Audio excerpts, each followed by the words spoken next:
Well, welcome to Mission Driven You. So delighted that you joined in this today. I always say good morning, good afternoon, good evening, because I've got people who listen to this podcast from all over the world.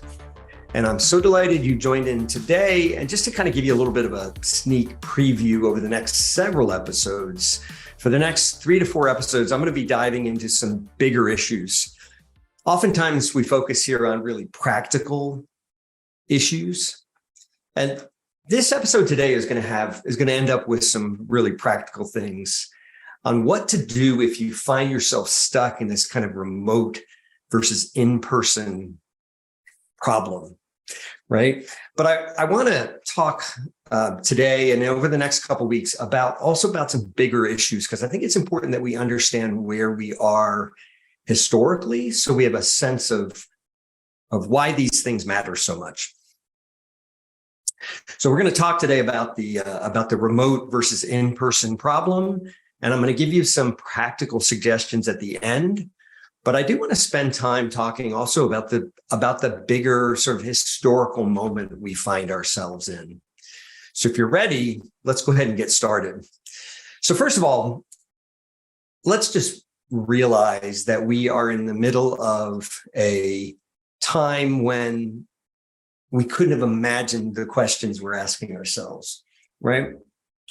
The pandemic heightened what was already happening, which was this immense disconnection most of us feel from the work that we do, from the corporate jobs that we engage in. We just feel cut off. And like I said, not that long ago, we couldn't have imagined the questions that we're asking. But now it's almost impossible. Look into the front page of any newspaper in the world. It could be the New York Times, could be the Washington Post, the LA Times, the London Times. It doesn't matter. Any major newspaper, and you're going to see people asking the same questions, or all the business publications, Harvard Business Review, and so on, Sloan Review, they're all asking the same question, which is, how do we solve this remote versus in-person problem? It's a problem that, like I said, we couldn't have imagined it existing not that long ago. So I want to talk today about sort of 5 assumptions, 5 key things that are driving us and why this question is so relevant now. And hopefully what we're going to talk about is a way of thinking about value, because that's really like, what's a job? What's work? It's a way of creating value in the world. So what I want to do today is think about how we move beyond this remote versus in-person challenge and possibly create a new model for how we create economic value in the world. Hopefully that's not too lofty. Like I said, we're going to end with some practical implications and some practical steps you can take. But I want to spend some time thinking about this bigger question about how we create value in the world. So let me start by saying that there are 2 different questions we could ask. And as I often say in my corporate practice, and frankly in my individual coaching practice as well, the questions you ask determine the answers that are even able to be created. The questions determine the possible set of answers. And so there are 2 possible questions we could be asking. The first question could be, how do we fix this broken system that drives questions like remote versus in-person? And so we are in a system of work. We're in a system of corporate life that has existed for hundreds of years. And we could be asking ourselves, how do we fix this broken system? How do we fix the problem? And that's, if you look at the way most corporate leaders are approaching this issue, they're approaching it that way. They're saying, how do we fix this broken system? If you look at Jamie Dimon, or any of them, Meta, Google, they're all trying to figure out, how do we fix this broken system? And they're all asking the same question. Should we bring people back into an office where everybody works for the corporation and sits near each other in a cubicle? Should we find some way of facilitating remote work? And that's one way we could ask the question, how do we fix the broken system? But I think there's a second question which will give us better answers. And here's that question, which is, how do we create a new system of economic value in the world? How do we create a new system that actually creates value and does good for the world, and also allows people to live in a way that is financially resilient? So let me start with some assumptions that I've got and some things that I think we need to be focused on in answering this question. First of all, I think you've probably picked this up already, but one of my assumptions is that the remote versus in-person question is just fundamentally the wrong question, right? It's the wrong question to the problem that we're observing. It's based on an assumption that we inherited from the industrial era. So think about the modern workforce. The modern workforce is a product of the industrial era. Now, I don't mean to bore you. But I think this is important to understand the angst so many of us feel when we feel disconnected from our work. And the contemporary workforce came about because of the industrialization of the world. And so you think about it over the last, starting about 200 years ago, people began to move from rural areas to urban areas. And they began to work in factory settings. And the factory model was always specialization. It was you do a particular thing in the line, and you create a product or you insert something into the product line, the product creation line, and that's your value. So maybe, for example, go back, 100 years or more, you were the person who stuffed the meat into the sausage casings, or you worked at the Ford Motor Factory and you were the person who put brakes in the Model T at a particular time. Now, fast forward to the 2020s, and we have very much still a version of that, even with very high-tech, high-skilled labor. So the people who are creating software code or doing network architecture or even creating broad marketing schemas and all that, it's still very similar. We think about the corporation the way we thought about the factory, and we think about work as the creation of that particular thing in the line of value production the way we thought about it in an old factory.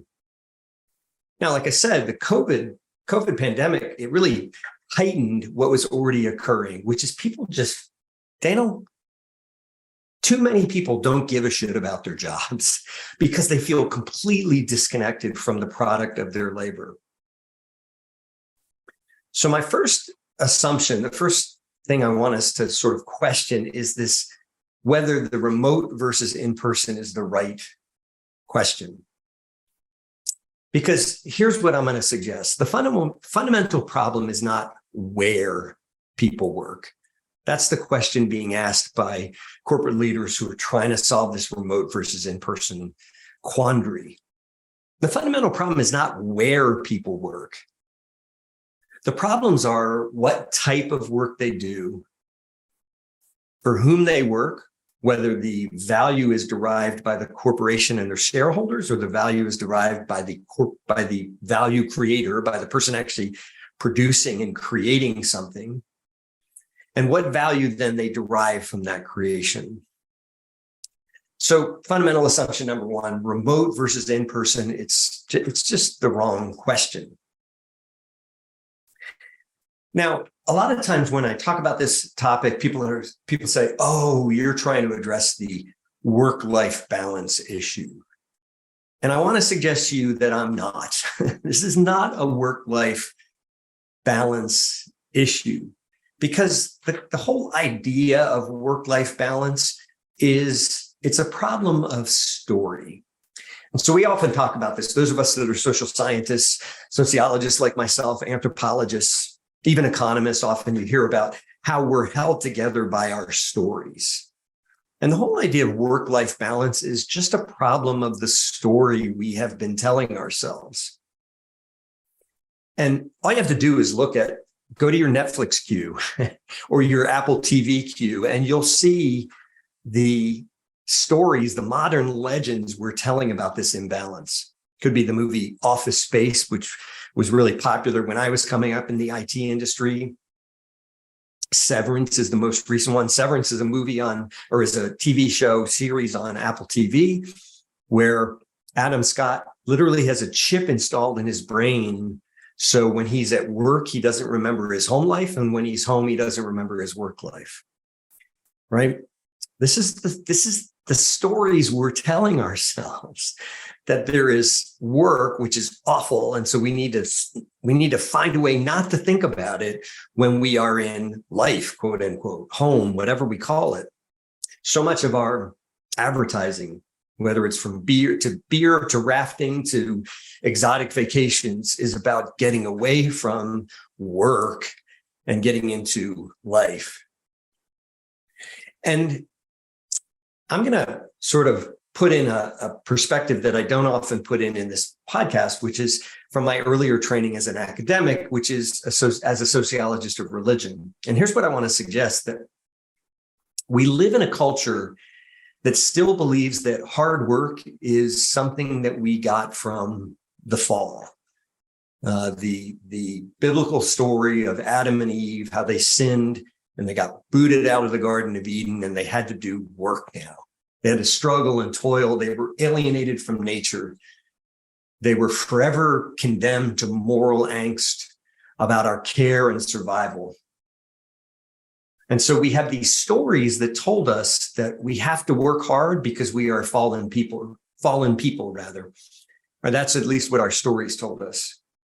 And the culturescape, which is just this combination of all of the messages we're receiving from mass media culture, from social media, from advertising. The culturescape encourages us to see work as something we have to do rather than something we get to do. We talk about sticking it to the man, condemned to the job, right? These are all expressions of our belief that work is from some sense of being cursed as humans, something that we've done wrong. Because we did wrong, we have to work, right? So number two, in our fundamental assumptions, I want to suggest that we really need a fundamental reconception of work itself. Now, here's my third assumption. The revolution is not going to be VC funded. The revolution is not going to be funded by venture capitalists. Now, I say this with all due deference to my dear friends who are venture capitalists. I know a number of them, and even to the venture capitalists that are working on ventures that I'm helping to foster through my coaching. But our model of venture capital is based on a continuation of the way we've been doing things. Our model of venture capital is based on a perpetuation of the same thing we've been doing. I mean, sure, maybe we've gotten a little more innovative in our venture capitalization models. We think now about lean startups, but it still follows the same basic model, which is that an entrepreneur has an idea. They receive venture capitalization, which turns that into some sort of minimum viable product. We productize that, we corporatize that, and we put a corporation around it. And then that company is either sold or made available on a public exchanges. And then the venture capital gets an exit out of that. Hopefully, if it was a good investment, a 10x or a 20x or a multiple, many multiples X. And the problem is that we've allowed that model, the VC to MVP to productization to corporatization to exit, we've allowed that model to dominate our economic world. And so we think about value as that. I would suggest because we have simply failed to imagine anything different.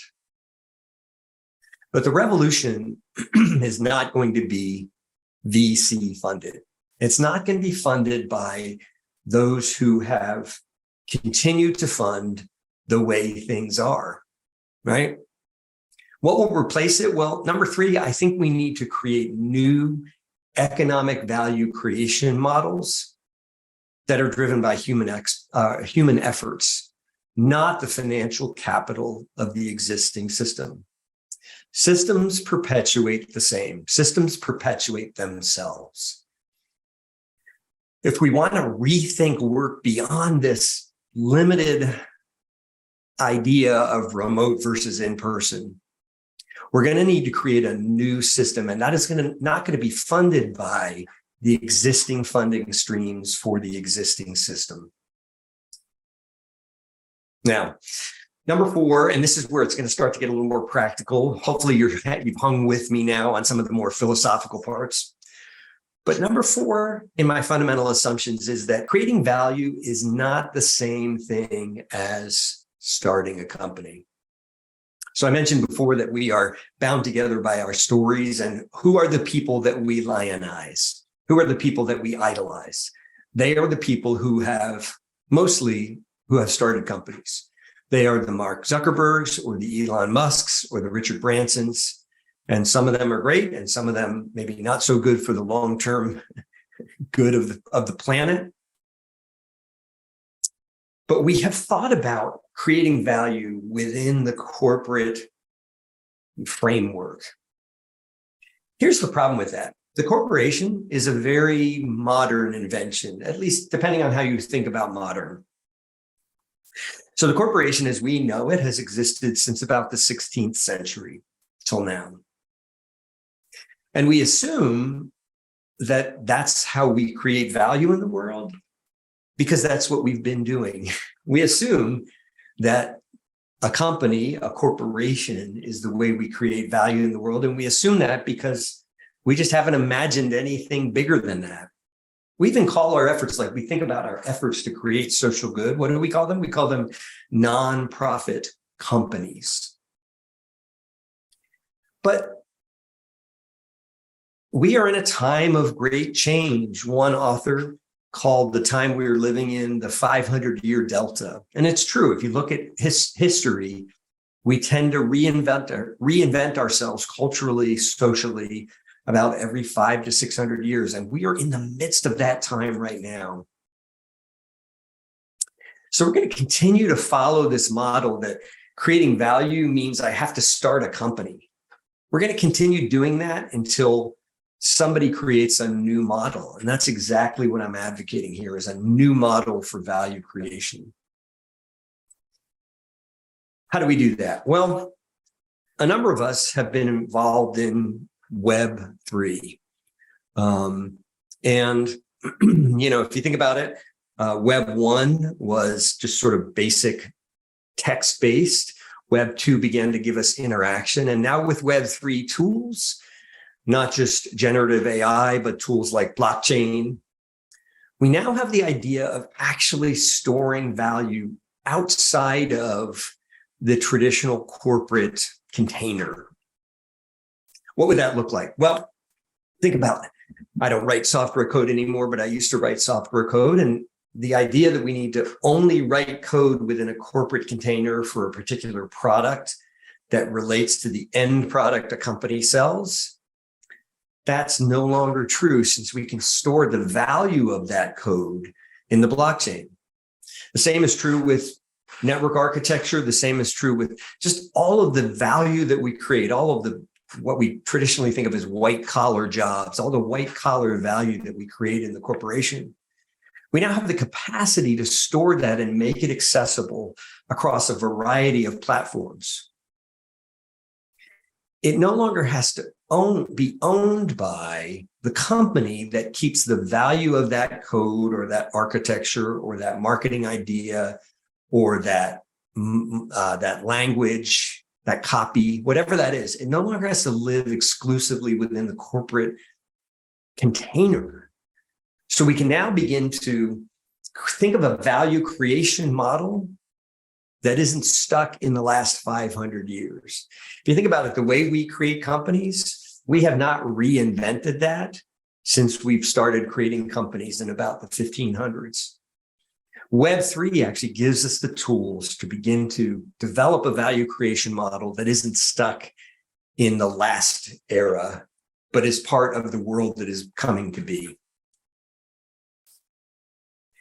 Now, our fifth assumption, and this is also where I think there's some really practical applications, is that engineering a solution is very different from designing a solution.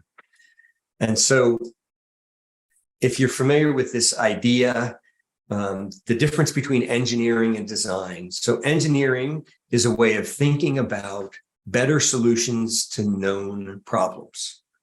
So think about brake pads that are inserted on the Tesla. It was really big in the 90s and 2000s to think about Six Sigma. Six Sigma is just 1 million, there's only one deviance every 1 million instances. That's how you think about Six Sigma. So if I were to apply Six Sigma successfully to the creation of brake pads that went in a Tesla, for example, then only 1 out of every million would fail.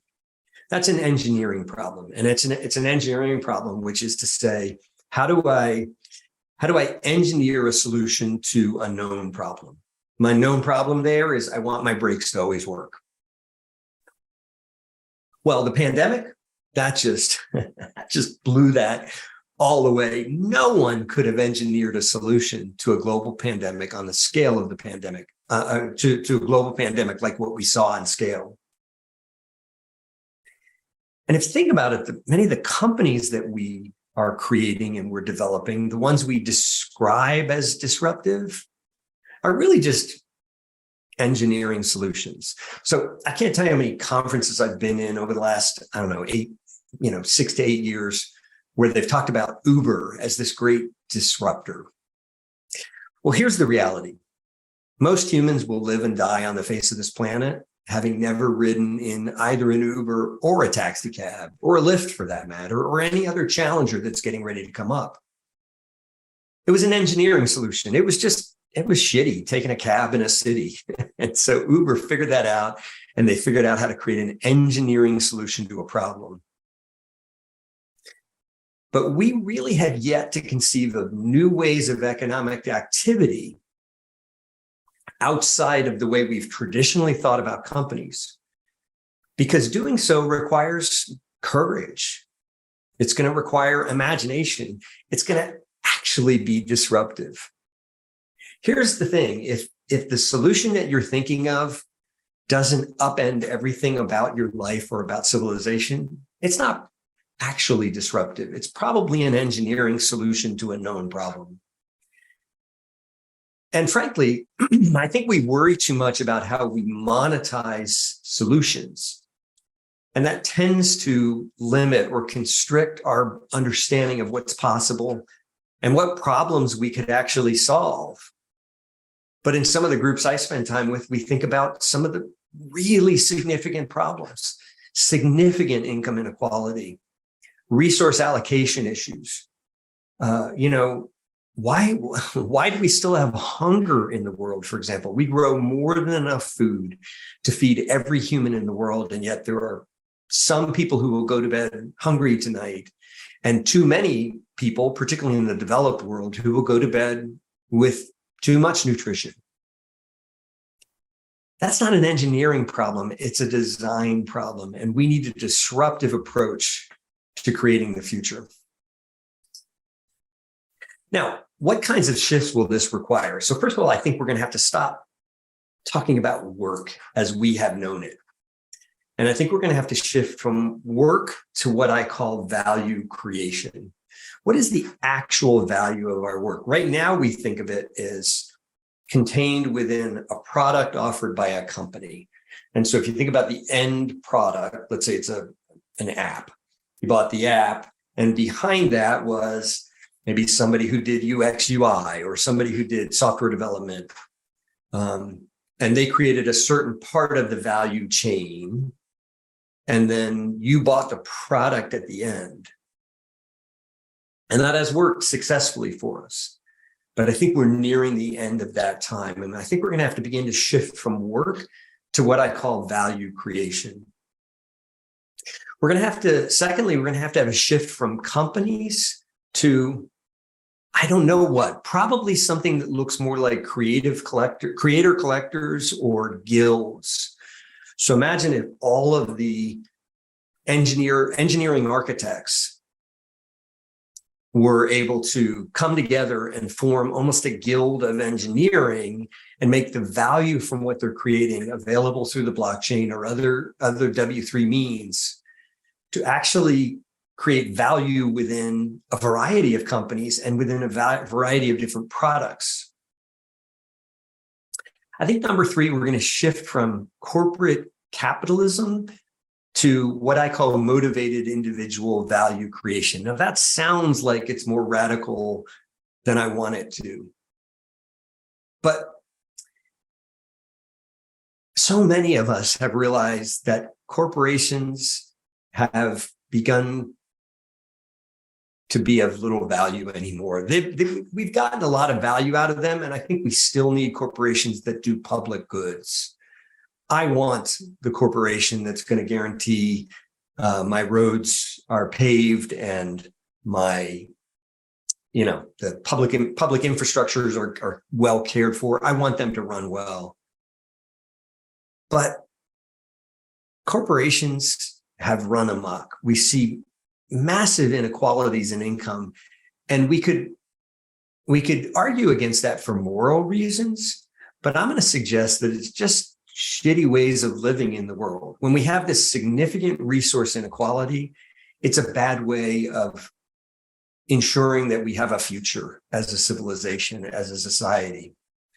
So I think if we can shift from corporate capitalism to what I call motivated individual value creation, where individuals are still gaining from the value that they're creating, but the value is not going to a shareholder. And that's the fourth shift, really moving from shareholder to value creator, because the value is no longer being gained by somebody whose only contribution was the purchase of a share of stock, right? I think if we can move from shareholder value to creator value, then we can begin to live into the future. And fifth, on the same vein, I think we're going to have to move from shareholder value to social value.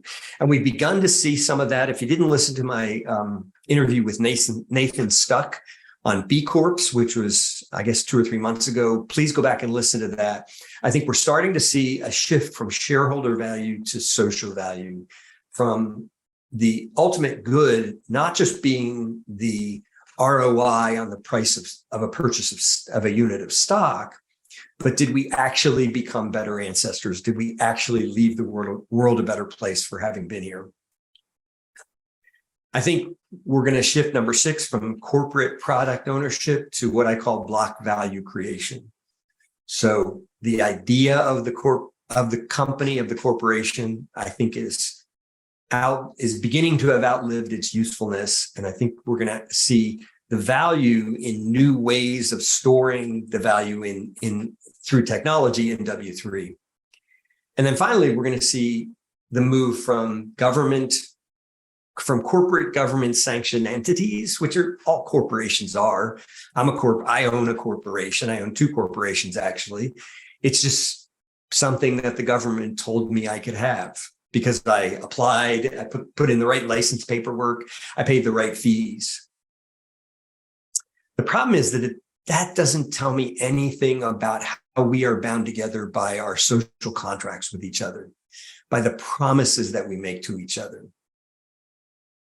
Corporations are governed by the laws of governments, which are good as a starting point, but they don't really get us to the significant question of how we are bound together by a sense of social contract with each other.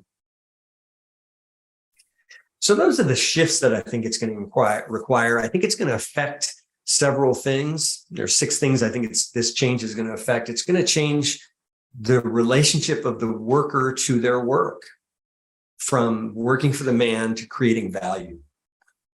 I think it's going to change workers' relationship with companies, what we call companies today. It's going to change our conception of economic value to something that is post-industrial that we've yet to conceive of. I think it's going to change the way we think of labor laws. Another, in addition to the remote versus in-person, one thing that's often on the front page of our newspapers and of our business journals is this question of labor laws. And we had these ways of dealing with labor before, particularly with unions, that is still may have some value, some utility, but we really haven't rethought the concept of labor laws for the modern era. I think it's going to affect working by the hour rather, versus creating value. And then finally, it is going to change how we create value in the marketplace. So increasingly, I believe, rather than value coming from a corporation, it's going to come from the value creator somewhere in the blockchain. All right. So I want to kind of wrap this up by giving you some practical things you can do. Let's say you've been listening to this for the last 30 minutes. You're like, yeah, Will, I get it. I agree with you. All that corporations suck. The way we create value is outdated. But I don't know what to do, man. Like, what am I supposed to do with this? Well, here are 5 steps that I'm going to suggest you can take to begin to live into your future value. So first of all, step 1 is just understand what your value is. What is it you're actually creating? One of the reasons so many of us feel like we are cogs in a machine is because we are cogs in a machine, because we have gotten stuck. And we haven't really understood, what is the value I'm creating? How is that shaping the future of this planet?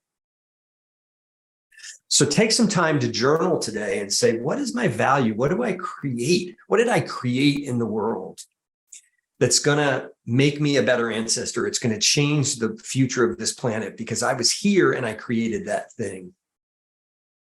And then second, I would encourage you to begin to test your value outside of the corporate setting. Now, a lot of the people who listen to my podcast are already entrepreneurs or gig workers, or they're sort of already venturing out there.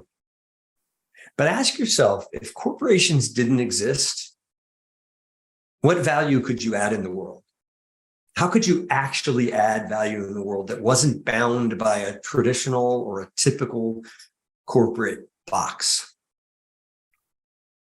Third, find collaborators. And if you're not sure how to find collaborators, sign up for my group coaching class, because you will find them in my group coaching. Find collaborators who are interested in asking the same kind of questions as you. And then fourth, if you do find yourself in the corporate box, that's okay. Ask how you can collaborate within that box. How can you begin to collaborate on the future value, even of that corporation, within that box? And then fifth, invite others into the conversation. You know, we often think of as startups, again, because of the way we've thought of venture capitalization, we think of startups as ways of creating new companies. But if you invited others into this conversation, what would it look like to create a startup around value creation? What would it look like to say, what do I want to be true in the world? And how do I create that? So I appreciate you hanging with me today. Like I said, for the next several episodes, we're going to go a little deeper. Hopefully this isn't too deep. I'll look to your feedback. If you're like, dude, this is too much information, just let me know that. But I'm so glad you joined in today for this conversation. Like I said, if you are interested in finding collaborators, one of the good ways to do that is through my group coaching class, which you can sign up for on my website. In case you don't know what that is, it's willsamson.com. And you can certainly find me on Instagram and LinkedIn as well. So thanks for your day. Thanks for your time today, rather. And I'm so glad you were with me today on A Mission Driven You.